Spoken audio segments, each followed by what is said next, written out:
Tout de suite, on regarde notre jardin secret du jour, un jardin étonnant puisqu'il se prolonge même dans la maison. Cette semaine, nous visitons un jardin secret resté plus de 8 ans sans être entretenu.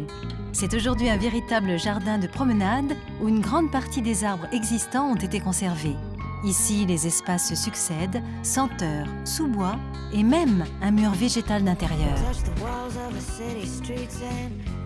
Alors, quand on est arrivé, en fait, ce jardin, il n'avait qu'un avantage, c'est qu'il existait. Donc, il y avait de vieux arbres qui étaient là depuis très longtemps, mais ils n'avaient pas été entretenus.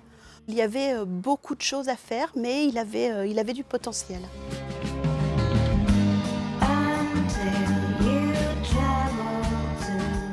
Ce jardin, à la base, c'était rien.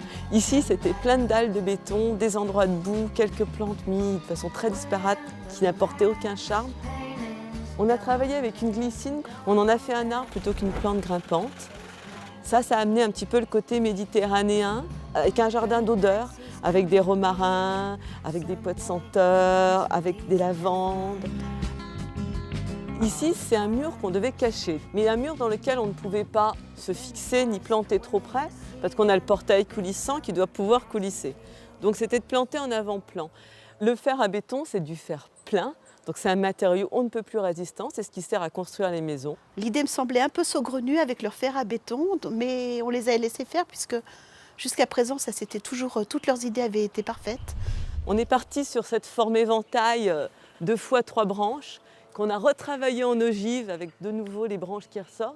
Et c'était simplement de l'habiller de quelques plantes grimpantes. Là, on a une clématite qui commence à pousser.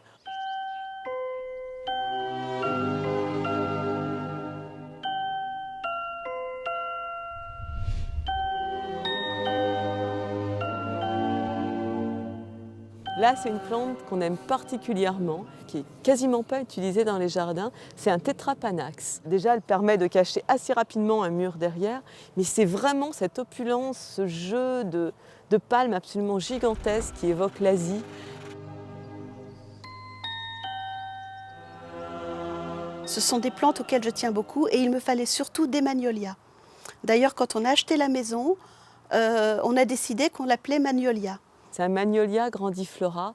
Le Magnolia grandiflora, c'est un magnolia qui est persistant, qui fait une fleur blanche, presque une fleur de cire.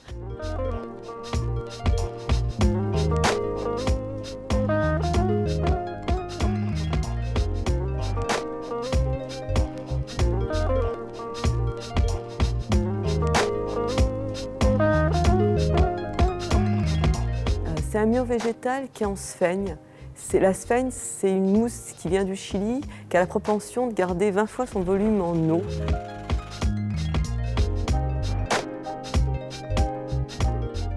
C'est légèrement acide, donc il n'y a pas de problème de bactéries, il n'y a pas de problème de champignons, donc on est sur quelque chose qui est très sain pour un intérieur de maison.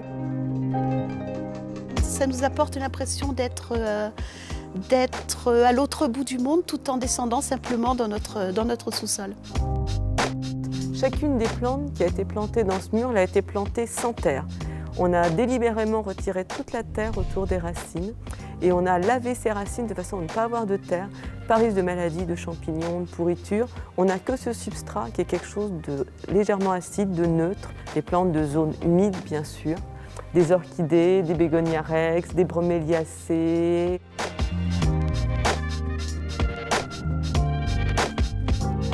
C'est un endroit où je peux prendre le temps de me poser et de voir un peu, de voir les choses évoluer, la vie se faire tout doucement. Et ce jardin, il m'apporte de la sérénité. Pour créer un jardin de promenade comme Stéphanie, vous pouvez planter des aromatiques dès l'entrée du jardin pour lui donner du parfum. Utilisez du fer forgé pour fabriquer une structure aux plantes grimpantes et cacher un mur de pierre. Et enfin, réaliser un mur végétal pour créer une continuité entre l'intérieur et l'extérieur.